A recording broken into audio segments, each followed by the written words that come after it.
Hello students, this is Monica Agrawal, lecturer in commerce from GGSSS Hisar. कल मैंने आपको करवाया था सोल प्रोप्राइटरशिप, एकाकी व्यवसाय, जिसमें आपने देखा कि आपके आसपास वाले जो लोग बिजनेस करते हैं वो ऑलमोस्ट आपके किस चीज़ में आ जाते हैं, एकाकी व्यवसाय के बारे में। आज भी हम अपने आसपास की ही बात करेंगे। तो आज का हमारा टॉपिक क्या है? आज हम कर रहे हैं 11th बिजनेस स्टडीज़ का चैप्टर 5। कौन सा है ये चैप्टर हमारा? क्या नाम है इसका? जॉइंट हिंदू फैमिली बिजनेस, संयुक्त हिंदू परिवार व्यवसाय। चलिए, सबसे पहले तो हमें ये पता होना चाहिए कि जॉइंट फैमिली होती क्या है। सिंपल, आजकल वैसे अगर हम कहें ना तो कम हो गई हैं जॉइंट फैमिलीज़। जॉइंट फैमिली वो होती है जिसमें दादा दादी, उनके बेटे, उनकी बहुएं, उनके पोते, उनकी पोतियाँ, ये सब होते हैं। आज तो क्या रह गया है, आप अपनी फैमिली में हैं, आपके मम्मी पापा हैं, आप भाई बहन हैं, कोई आपके चाचा, कोई आपके ताऊ आपके साथ नहीं रहते हैं, आपके दादा दादी साथ नहीं हैं, तो वो न्यूक्लियर फैमिलीज़ बन जाती हैं। तो जॉइंट फैमिली क्या है? जो लोग दादा दादी, उनके बेटे, उनके पोते, उनके बहू वगैरह जब सब इकट्ठा रहते हैं, जिसको हम शॉर्ट फॉर्म में जॉइंट फैमिली के नाम से तो बोलते हैं, लेकिन यहाँ पे हम उसको क्या बोल रहे हैं? Joint Hindu family. अब अगर वही जॉइंट फैमिली मिलकर बिजनेस कर रही है तो वो हमारी क्या है? Joint Hindu family business. एक अकेला व्यक्ति व्यापार करता है, वो सोल प्रोप्राइटरशिप बन जाता है। जॉइंट फैमिली परिवार बिजनेस करती है तो वो जॉइंट हिंदू फैमिली बिजनेस बन जाता है। ठीक है, तो यहाँ पे अगर हम बात करते हैं जॉइंट हिंदू फैमिली की, क्या है ये? तो एक ऐसा ग्रुप ऑफ पीपल है जिसके एक ही पूर्वज के वंशज हों, है ना, जिसमें जैसे अभी मैंने आपको बताया, दो बातें वहाँ पे इम्पॉर्टेंट हैं। पहली कोपार्सनरी, दूसरी कॉमन प्रॉपर्टी। कोपार्सनरी क्या है? कोपार्सनरी है कि जो आपकी एक इकट्ठी प्रॉपर्टी होती है, जैसे कि आप जो आपकी फैमिली प्रॉपर्टी है, आपका उसमें हिस्सा होता है। तो जब एक पर्सन बर्थ लेता है ना हिंदू फैमिली में, बाय बर्थ ही उसके हिस्सा उसका अधिकार हो जाता है कि भाई हाँ, इसको भी फैमिली प्रॉपर्टी मिलेगी। तो जो जिसको मिलेगी वो इसके क्या कहला देते हैं? कोपार्सनर। इसी कारण जो कई बार परिवार के मेंबर होते हैं, अलग होना चाहते हैं, तो वो क्या करते हैं? विभाजन भी मांग लेते हैं कि भाई फैमिली प्रॉपर्टी है तो हमें भी दी जाए।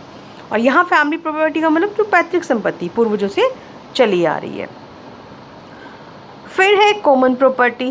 कॉमन प्रॉपर्टी ऐसी है कि ये पैतृक संपत्ति है, इसका प्रयोग भी आप किसके लिए कर रहे हैं, यूज़ किसके लिए कर रहे हैं?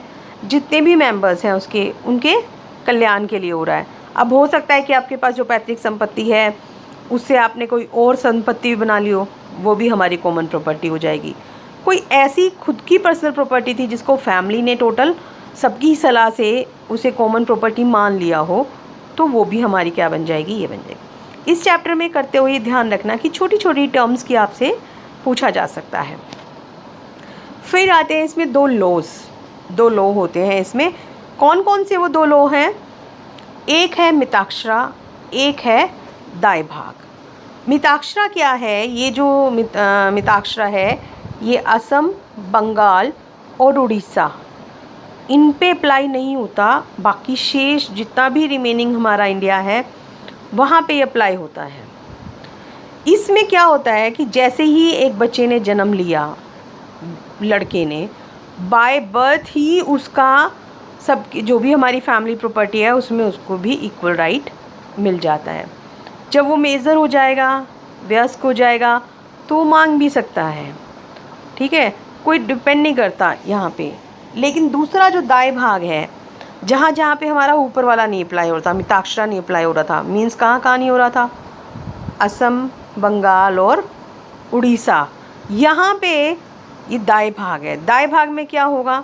ये नहीं कि बच्चा पैदा हुआ और उसको प्रॉपर्टी में राइट मिल गया, नो। जब तक उसके फादर जिंदा हैं उनको कोई राइट नहीं मिलेगा, उनके पास ही प्रॉपर्टी रहेगी।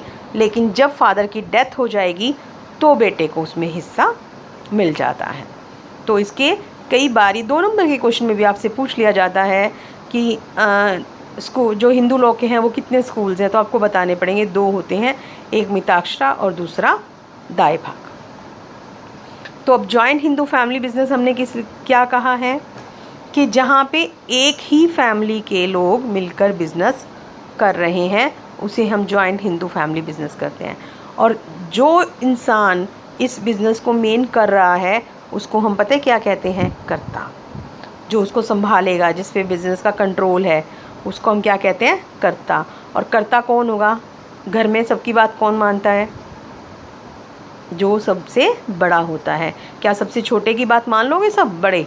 नहीं, जो घर में सबसे बड़ा होगा उसकी बात सब मानेंगे। तो इसलिए वही क्या होता है, कर्ता होता है। वही बिज़नेस करेगा, वही लोगों से लोन लेगा, वही लोगों से सारा डीलिंग करेगा। अब अगर मैं इसकी विशेषताओं की बात करूं तो विशेषताएं आप कर सकते हो ना, क्या क्या हो सकती हैं। एक तो इसका अकॉर्डिंग टू ऑपरेशन किसके अकॉर्डिंग है, हिंदू लॉ के अकॉर्डिंग चलता है। मैनेजमेंट कौन करता है, कर्ता। लाइबिलिटी लिमिट होती है, लिमिटेड, मतलब जितना उनकी प्रॉपर्टी में हिस्सा है सिर्फ वहीं तक उनका दायित्व रहेगा, उनकी पर्सनल प्रॉपर्टी नहीं ले जाती। ध्यान है, मैंने आपको भी बताया था पीछे एकाकी व्यवसाय में कि उसकी क्या एक ड्रॉबैक था, अनलिमिटेड लाइबिलिटी थी। अनलिमिटेड लाइबिलिटी का मतलब कि अगर बिज़नेस पैसे नहीं दे पा रहा तो उसे अपनी पर्सनल प्रॉपर्टी भी बेचनी पड़ती थी। लेकिन यहाँ पे ऐसा नहीं है, यहाँ पे उनका जितना हिस्सा है वहीं तक होगा। परमानेंट एग्जिस्टेंस, यहाँ पे वो कंपनी की तरह लगातार चलता रहता है। कोई मेंबर की डेथ हो जाती है या कोई नया हो जाता है, उसमें पैदा हो जाएगा तो नया भी आ जाएगा, है ना, तो उसका कोई इफेक्ट नहीं पड़ता, बिज़नेस कंटिन्यू रहता है। जैसे ही बच्चा जन्म लेता है उसकी मेंबरशिप भी हो जाती है।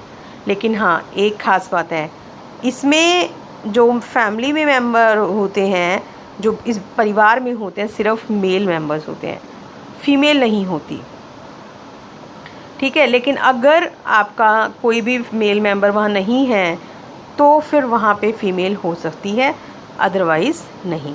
और इस बिज़नेस को कहीं पे भी रजिस्ट्रेशन की भी ज़रूरत नहीं होती है। अब इस बिज़नेस के लाभ क्या हैं? जब आप बाय बर्थ ले सकते हो, आराम से चला सकते हो, तो क्या है ये, इजी टू स्टार्ट है। सीक्रेसी रहेगी, बिल्कुल रहेगी। एक किस्म से घर में तो सबकी बात है, बाहर वाले को तो किसी को पता नहीं चलेगा। डायरेक्ट कांटेक्ट विद कस्टमर्स, आप अपने कस्टमर से डायरेक्ट कांटेक्ट भी कर सकते हैं। डिसीज़न भी आपके जल्दी हो जाते हैं क्योंकि आपको बाहर वाले से नहीं लेनी सलाह, आपको अपने घर में ही मेंबर्स हैं उनसे ही बातचीत करनी है ना। यहाँ पे रिलेशनशिप बिटवीन, जो डायरेक्ट रिलेशन होता है एफर्ट और कंसिडरेशन के बीच में, कि जितने भी आपने एफर्ट्स किए हैं उसके बदले में आपको क्या मिल रहा है, उससे आप और मोटिवेट होते हैं, तो डायरेक्ट मिल रहा है आपको। यहाँ पे आपको इनहेरिटेबल क्वालिटी भी मिलती हैं, कि जो कहते हैं ना कि एक चली आ रही है, जैसे कई लोग कह देते हैं कि बनियों के खून में ही है कि बिज़नेस करना है, तो वो पैतृक गुणों का लाभ मिल जाता है। जैसे कि मान लीजिए कि कह देते हैं कि ब्राह्मण लोगों की, उनकी शिक्षा जो देने का है, उनको शास्त्र वगैरह का, इन चीज़ों का ज्ञान बहुत होता है, तो ये कुछ पैतृक गुण भी मिल जाते हैं।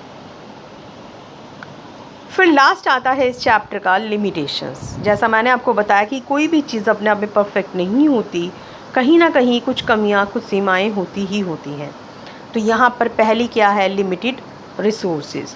जो इनके साधन हैं वो सीमित हैं, शक्ति भी कम ही है, पैसा भी ठीक ही है, बहुत ज़्यादा नहीं है। हाँ, अगर हम यूँ कहें कि सोल प्रोप्राइटरशिप के कंपैरेटिवली तो काफ़ी है, लेकिन फिर भी बहुत ज़्यादा नहीं है।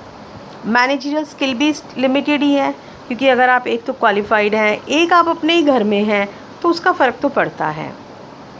अनलिमिटेड लायबिलिटी, अगर यहाँ पे क्या है, वैसे तो बाकी सबका जो लायबिलिटी होती है वो तो लिमिटेड होती है, लेकिन जो कर्ता है ना, कर्ता की लायबिलिटी जो है वो अनलिमिटेड होती है। तो इसलिए उसे बड़े सोच समझ के डिसीज़न लेने पड़ते हैं और कई बार देरी भी हो जाती है। Disadvantage from centralisation of power. अब ये क्या है, ये बिज़नेस जो है, जितना आप कॉपरेशन होगा, कॉपरेट करेंगे एक दूसरे को, उतना अच्छा चलेगा। लेकिन यहाँ सब शक्तियाँ एक किस्म से किसके पास हैं, कर्ता के पास है। तो कई बार क्या होता है कि कर्ता बायस्ड हो जाए, उसका मन ख़राब है या किसी भी तरीके से, तो वो अच्छे से डीलिंग नहीं कर रहा है, अच्छे से उसने कोई डिसीज़न नहीं लिया, तो वहाँ भी काम ख़राब हो जाता है। और कई बार lack of cooperation from members. कई बार उनकी अगर आपस में नहीं बनती तो वो अपनी प्राइवेट प्रॉपर्टी बनाने में ज़्यादा चक्कर में रहते हैं बजाय कि वो बिज़नेस पे ध्यान देने के। तो देखा आपने, जैसे वो एकाकी व्यवसाय आपके आसपास था ना, ये तो आपके घर में ही है। तो आई होप आपको ये समझ में आ गया होगा। तो मेरे चैनल को सब्सक्राइब करना ना भूलें।